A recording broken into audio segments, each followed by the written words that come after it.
अस्सलाम अलैकुम प्यारे भाइयों और बहनों, इस्लामी जिंदगी के रोशन उसूलों पर मबनी हमारे चैनल डेली इस्लामिक लाइफ में आपको दिल की गहराइयों से खुश आमदीद। यहाँ आपको ईमान की रोशनी, रूहानी सुकून और जिंदगी संवारने के कीमती इस्लामी निकात मिलेंगे। अगर आप दीन की गहराइयों को समझना चाहते हैं, दिल को तसल्ली देने वाले अल्फाज सुनना चाहते हैं, असुन्नतों के जरिए अपनी जिंदगी में निखार लाना चाहते हैं, तो यकीन करें अब बिल्कुल दुरुस्त जगह पर है। हमारी हौसला अफजाई के लिए चैनल को सब्सक्राइब करें और बेल आइकन दबाएं ताकि कोई भी कीमती पैगाम अब से रह न जाए। आइए खुलूस नियत और खुले दिल से इस बाबरकत सफर का आगाज करते हैं। शहर के मुजाफात में एक वसी व अरीज हवेली के अंदर राहत नामी एक ताजिर अपनी शान व शौकत की जिंदगी गुजार रहा था। इसके पास दौलत की कोई कमी न थी, जरनिगार कालीन, नायाब पेंटिंग्स और नौकरों का एक लश्कर। लेकिन एक रात इसने एक अजीब ख्वाब देखा। वो एक पुरानी कब्रिस्तान में खड़ा था जहां इसके आबाओ अजदाद की कब्रें थीं। कुआं में एक गहरी खामोशी थी और अचानक उसके दादा की रूह नमूदार हुई, जो गमगीन नजरों से उसे घोर रहे थे। तुमने हमारी रवायत को भुला दिया। दौलत को सिर्फ अपने लिए जमा करना तुम्हारी तबाही का सबब बनेगा। ये अल्फाज कहते हुए वो गायब हो गए। सुबह होते ही राहत घबराहट में अपने उस्ताद और रहनुमा मौलवी साहिब के पास पहुंचा, जो मोहल्ले की मस्जिद के इमाम थे। उसने ख्वाब की तफसील सुनाई तो मौलवी साहिब ने गहरी सांस ली। बेटा, ज़िक्र सिर्फ एक फरीजा नहीं, ये तुम्हारी दौलत को पाक करने का जरिया है। तुम्हारे दादा ने हमेशा गरीबों के लिए अपने दरवाजे खिले रखे। शायद इसी वजह से उनकी दौलत में बरकत थी। राहत ने सोचा कि वो अपनी दौलत का सिर्फ 2.5% ही क्यों दे, लेकिन मौलवी साहब ने समझाया, ये सिर्फ हिसाब का मामला नहीं, ये ईमान का इम्तिहान है। अल्लाह तुम्हारे दिल की नीयत देखता है। शहर की एक तंग गली में फातिमा नामी एक बेवा अपने 3 बच्चों के साथ कच्ची झोंपड़ी में रहती थी। इसका शौहर एक हादसे में चल बसा था और अब वो घर घर जाकर बर्तन साफ करती थी। इसका बड़ा बेटा अली, जो 12 साल का था, स्कूल छोड़कर एक चाय की दुकान पर काम करने लगा था। एक दिन जब फातिमा बीमार पड़ गई तो अली ने अपनी मां को तसल्ली देते हुए कहा, उम्मी, मैं बड़ा होकर डॉक्टर बनूंगा और तुम्हें हमेशा के लिए आराम दिलूंगा। लेकिन फातिमा जानते थे कि किताबें खरीदने के लिए पैसे कहां से आएंगे। एक शाम अली स्कूल के बाहर से गुजर रहा था तो उसकी नजर एक नोटिस पर पड़ी। ज़िक्र फंड के तहत गरीब तलबा को मुफ्त किताबें और यूनिफॉर्म दी जाती है। राब्ता करें मौलवी साहिब, जामे मस्जिद। अली ने ये बात अपनी मां को बताई तो फातिमा की आंखों में आंसू आ गए।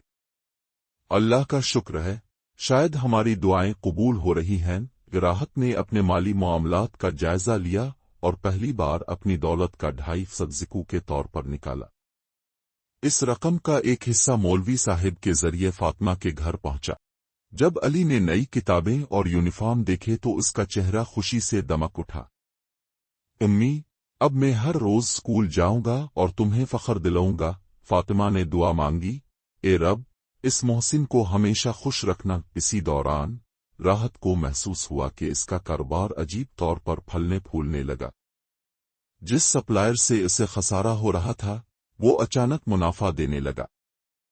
उसने अपने दोस्त से कहा, शायद ये ज़िक्र की बरकत है।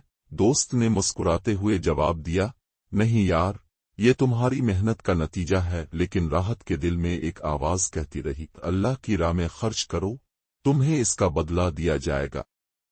शहर की एक पुरानी सड़क, जिसे एक कीचड़ वाली गली कहा जाता था, मोहल्ले वालों के लिए मुसीबत बनी हुई थी। हर बारिश के बाद यहां पानी भर जाता और बच्चों को स्कूल जाने के लिए कीचड़ में से गुजरना पड़ता। एक बुजुर्ग खातून, बी अम्मा, ने जुमा के खुतबे के बाद ऐलान किया, हम सब मिलकर इस सड़क को बनवा सकते हैं। आओ, हर कोई अपनी इस्तिताअत के मुताबिक सदका दे। शुरू में लोगों ने हंसकर टाल दिया, हम गरीब हैं, ये काम तो हुकूमत का है। लेकिन जब राहत ने एक बड़ी रकम का चेक पेश किया तो लोगों के हौसले बुलंद हुए। ایک غریب مزدور نے اپنی ایک دن کی مزدوری دی، ایک دکاندار نے سیمنٹ کا سامان فراہم کیا اور بچوں نے اپنے جیب خرچ سے پیسے جمع کیے۔ 3 ماہ کی محنت کے بعد نئی سڑک کا افتتاح ہوا۔ ایک بوڑھا شخص جس کا بیٹا اسی کیچڑ میں پھسل کر حادثے کا شکار ہوا تھا، روتے ہوئے بولا، آج میرا بیٹا مجھے آسمان سے یہ منظر دیکھ رہا ہوگا۔ رمضان کی ایک رات راحت نے اپنی حویلی میں افطار کا اہتمام کیا، جہاں فاطمہ کا خاندان، بی اماں اور کئی غریب خاندان مدعو تھے۔ جب علی نے اپنی پہلی ٹیسٹ میں اول آنے کی کہانی سنائی تو راحت کی آنکھیں نم ہو گئیں۔ اس نے محسوس کیا کہ دولت کا اصل لطف اس وقت ملا جب اس نے دوسروں کے چہروں پر مسکراہٹیں دیکھیں۔ افطار کے بعد مولوی صاحب نے خطاب کیا، زکوٰ اور صدقہ صرف پیسے دینے کا نام نہیں، یہ ایک ایسا پودا ہے جو دینے والے اور لینے والے دونوں کے دل کو روشن کرتا ہے۔ کہانی کے اختتام پر راحت کی حویلی اب ایک مدرسہ اور کلینک میں تبدیل ہو چکی تھی۔ فاطمہ اس کلینک میں نرس تھیں اور علی میڈیکل کالج میں پڑھ رہا تھا۔ نئی سڑک کے کنارے ایک تختی لگی تھی، یہ راستہ صدقات کے نور سے روشن ہے۔ 10 سال بعد ڈاکٹر علی نے اپنی تعلیم مکمل کر لی اور اپنے محلے میں واپس آیا۔ اس نے ایک ہسپتال قائم کیا جہاں غریبوں کو مفت علاج دیا جاتا تھا۔ افتتاحی تقریب میں راحت، جو اب بوڑھا ہو چکا تھا، نے کہا، میں نے صرف رقم دی تھی لیکن تم نے اسے امید میں بدل دیا۔ راحت کی وفات کے بعد اس کی وصیت کے مطابق اس کی تمام جائیداد ایک ٹرسٹ کے نام کر دی گئی جو غریبوں کی تعلیم اور علاج کے لیے وقف تھی۔ اس ٹرسٹ کا نام تھا روشنی کا سفر۔ زکوٰ اور صدقہ کا یہ سفر صرف چند پیسوں تک محدود نہیں، یہ ایک ایسی چنگاری ہے جو معاشرے کو بدل سکتی ہے۔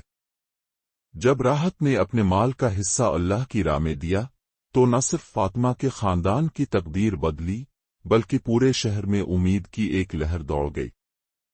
یہ کہانی ہمیں سکھاتی ہے کہ ہمارا ہر چھوٹا بڑا صدقہ کسی کی زندگی میں روشنی کی کرن بن سکتا ہے۔ قرآن پاک میں ہے، تمہارے لیے صدقہ کرنا بہتر ہے اگر تم جانتے ہو، البقرہ 280۔ یہ کہانی اس آیت کا زندہ ثبوت ہے۔ ویڈیو دیکھنے کا بہت شکریہ۔ اگر آپ کو اس ویڈیو میں کچھ نیا سیکھنے کو ملا، آپ کے دل کو چھوا، تو لائک کریں تاکہ ہماری دعوتی محنت کو مزید تقویت ملے۔ شیئر کریں ان لوگوں کے ساتھ جنہیں یہ پیغام پہنچانا ضروری ہے۔ کمنٹس میں اپنے خیالات کا اظہار کریں۔ آپ کی دعائیں اور مشورے ہمارے لیے انمول ہیں۔ یاد رکھیں، علم کا ایک چھوٹا سا حصہ بھی بانٹنا اللہ کے فضل سے لاکھوں نیکیوں کا ذریعہ بن سکتا ہے۔ نبی کریم نے فرمایا، جو شخص کسی کو بھلائی کی راہ دکھائے اسے بھی اتنا ہی ثواب ملے گا جتنا اس پر عمل کرنے والے کو ملے گا۔ صحیح مسلم ڈیلی اسلامک لائف کے ساتھ رہیے اور ایمان، امید اور عمل کی روشنی کو اپنی زندگی کا حصہ بنائیے۔ اگلی ویڈیو تک اپنا ایمان مضبوط، دل شکر گزار اور نیت خالص رکھیں۔ اللہ حافظ۔